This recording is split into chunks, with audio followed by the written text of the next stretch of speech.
सभी divine soul को मेरा प्रेम भरा नमन। माई सेल्फ ज्योति। आज मैं आपको प्रारब्ध हम कैसे काट सकते हैं उसके बारे में बताऊंगी। इससे पहले वाली वीडियो में हमने देखा था कि कर्म कितने प्रकार के होते हैं। एक तो संचित कर्म, दूसरा है प्रारब्ध और तीसरा है क्रियमाण कर्म। ये 3 प्रकार के कर्म होते हैं। उसमें जो संचित कर्म है हमारे पूर्व जन्मों के, उसको हम भुगतने अभी इस लाइफ में आए हैं। तो उस संचित कर्म में से जितने भी कर्म निकाले हैं, अच्छे या बुरे, जो भी हमें इस लाइफ में मिले हैं, उसको बोलते हैं प्रारब्ध, जो हम अभी भुगत रहे हैं। इस प्रारब्ध कर्म को हम कैसे अच्छे से काट सकते हैं वो मैं आज आपको बताऊंगी। जैसे कि हमारे संचित कर्मों में से थोड़े हमें यहाँ पे प्रारब्ध में मिले, अभी हम काट रहे हैं वो। उसमें भी 3 प्रकार होते हैं। एक होता है अति तीव्र प्रारब्ध, दूसरा होता है तीव्र प्रारब्ध और तीसरा होता है मंद प्रारब्ध। ये 3 प्रकार के होते हैं। उसमें से जो अति तीव्र प्रारब्ध है उसको हम नहीं बदल सकते, और उसमें आता है हमारा जन्म, हमारा मृत्यु, उसको हम नहीं बदल सकते। हमारे माता पिता, हमारे भाई बहन, फिर हमें कौन सी बॉडी मिली है वो हम नहीं बदल सकते हैं। वो हमें अपने प्रारब्ध से मिली है। मतलब पहले रचाया प्रारब्ध, बाद में मिला ये हमें संसार, है ना। पहले हमारा प्रारब्ध रचा गया, उसके बाद हमें ये बॉडी मिली, है ना।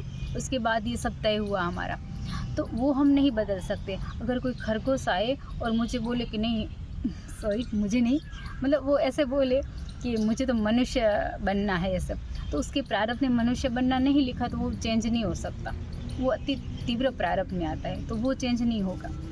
और हाँ, दूसरा ये कि ये जो कर्म होते हैं वो हमें काटने होते, चाहे वो अच्छे हो या बुरे। हमारे माता पिता हमारे लिए अच्छा ही सोचते हैं, लेकिन अगर किसी कर्मों की वजह से हमें ऐसा लगता है कि पापा मेरा ख्याल नहीं रखते, या मम्मी मुझे प्यार नहीं करती, मेरी बहन मुझसे प्यार नहीं करती, और मतलब ऐसे जो कर्म होते हैं तो वो हमारे प्रारब्ध में लिखे होते हैं। क्योंकि हम आगे की जो भी लाइफ थी हमारी, इसमें कुछ ऐसा करके आए हैं जो हमें अभी ऐसे कर्म मिले हैं, ठीक है।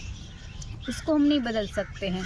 जो हमारे अति तीव्र प्रारब्ध है उसको हम नहीं बदल सकते हैं। क्या हम यहाँ पे जन्म लेंगे और फिर भगवान को ऐसे बोलेंगे ये मेरी बहन मुझे पसंद नहीं, मुझे बहन चेंज कर दो? तो ऐसा नहीं होगा, है ना। और दूसरा होता है तीव्र प्रारब्ध, वो हम थोड़ा बहुत चेंज कर सकते हैं।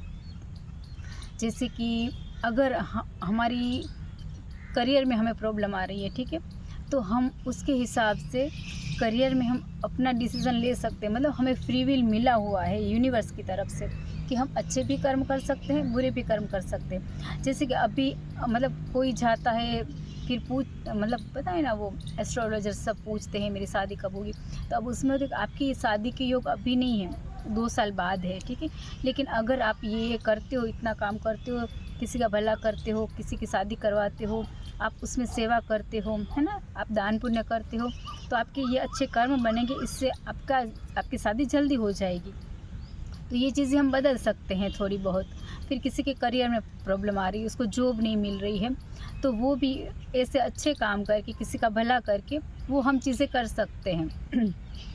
तो वो हम 50% चेंज कर सकते हैं अपने तीव्र प्रारब्ध को। फिर होते हैं मंद प्रारब्ध। मंद होते वो बहुत छोटे, यानी कि हमें बहुत चीज़ें कुछ अच्छी नहीं लगती, फिर हम नकारात्मक सोचते हैं ना, नेगेटिव बातें सोचते हैं, फिर हम एंग्जाइटी होती है। तो ये चीज़ें हम नाम जाप करके दूर कर सकते हैं। किसी को मज़ा नहीं आ रहा, मतलब ऐसा लगता है मेरी लाइफ में तो कुछ है ही नहीं, कुछ नहीं बचा, है ना। तो मतलब ऐसे जो थॉट आ रहे हैं हमारे दिमाग में, उसको हम नाम जाप से तुरंत ही बदल सकते हैं। तो ये होते हैं प्रारब्ध कर्म जो हम अभी भुगत रहे हैं, इससे हम आगे का हमारा ठीक कर सकते हैं। और बाकी तो मैंने आपको जो समझाया था कि क्रियमाण कर्म पे हमें ज़्यादा ध्यान देना है, क्योंकि सबसे ज़्यादा वही है कि हमें इस लाइफ में और हमारे आगे जो हमें जन्म मिलेंगे उसमें भी ये क्रियमाण कर्म का सबसे बड़ा रोल है। और हाँ, कि ये चीज़ें होती है ना, वो इसके ऊपर हम ध्यान नहीं देते।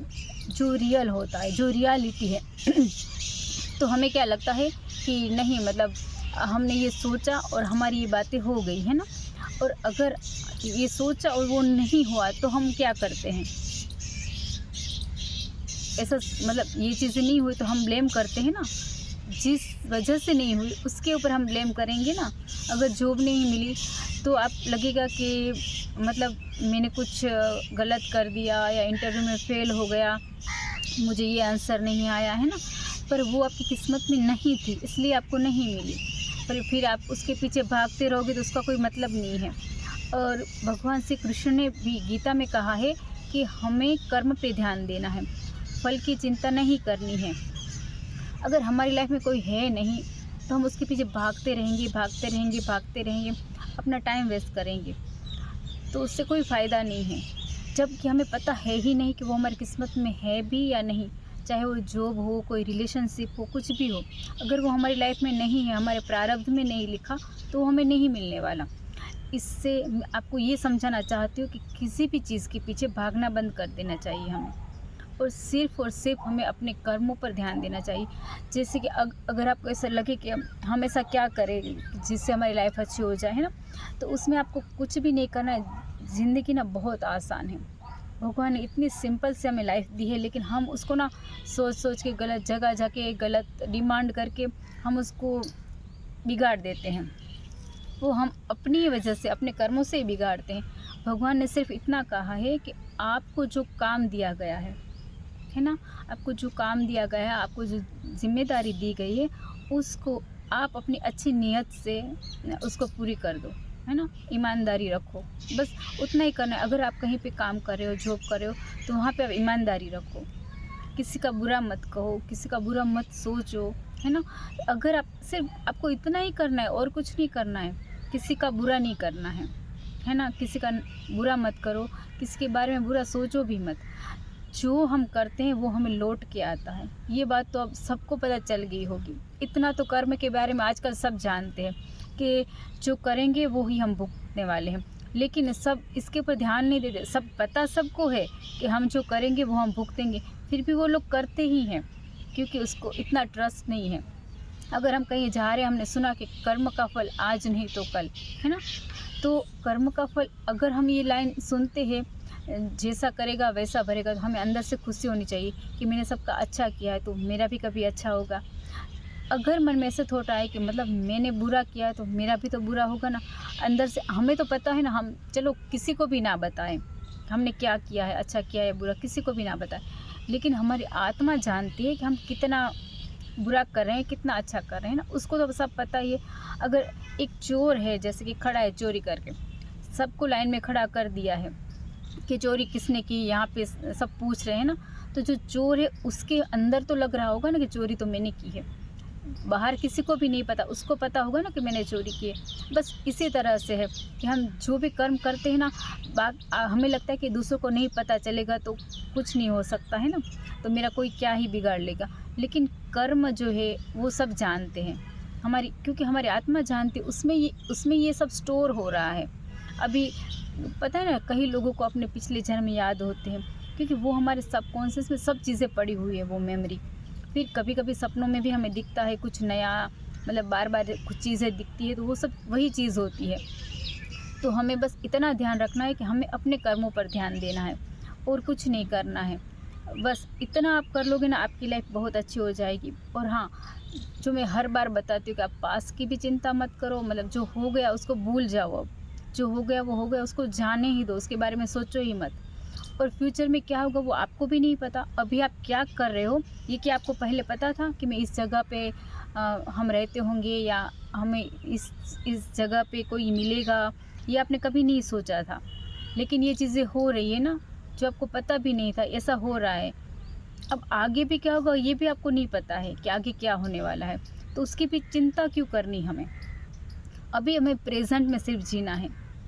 आपने जॉब की, जॉब से गए, अपना काम किया, घर वापस आ गए, ना किसी का बुरा किया, ना किसी को बुरा भला कुछ भी कहा, और आप अपना काम कर रहे हो ईमानदारी से, है ना। फिर अगर आप ये सोचो कि आपको कहीं से प्यार नहीं मिल रहा है ना, आप उसके पीछे भाग रहे हो लेकिन वो आपसे दूर जा रहे हो, इसका मतलब ये कि आपकी कुछ गलती है। अगर मम्मी ने आपको बोला कि मेरे पानी का ग्लास दे दो, तो आप कहोगे कि नहीं मेरे पास टाइम नहीं है, तुम खुद पी लो। तो अगर आप ऐसा मम्मी के साथ कर रहे हो तो वो आप कर्म घूम के आएंगे। आप फिर आप जिससे प्यार करोगे ना, फिर वो भी आपके साथ ऐसा ही बिहेव करेगी। फिर आपको लगेगा कि हाँ, मैं तो इससे इतना प्यार करता हूँ और ये मेरे साथ ऐसा कर रही है। पर जो आपसे प्यार करती है आपकी माँ, आप उसके साथ कैसा बिहेव कर रहे हो, ये सब चीज़ें नियति में तय की गई है।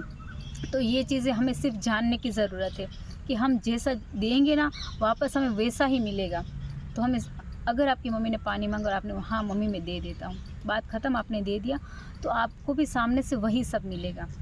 तो जो दोगे आपको वही मिलेगा, बस इतना ध्यान रखना है। मंगलानी भवन्तु।